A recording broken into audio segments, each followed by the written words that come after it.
masyarakat mengembalikan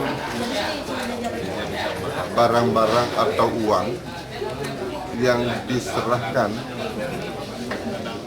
oleh kandidat tertentu kepada masyarakat.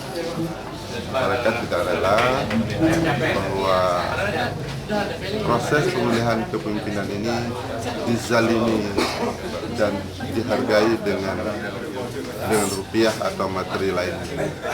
Kami ada 11 kandidat selama ini menerima informasi yang belum jelas dari masyarakat.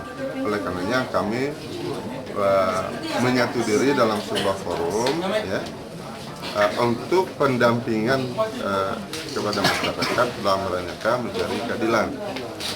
Tidak sedikit pun dari kami bahwa kecewa karena dianggap kalah, tidak ada itu, ya, tidak ada itu.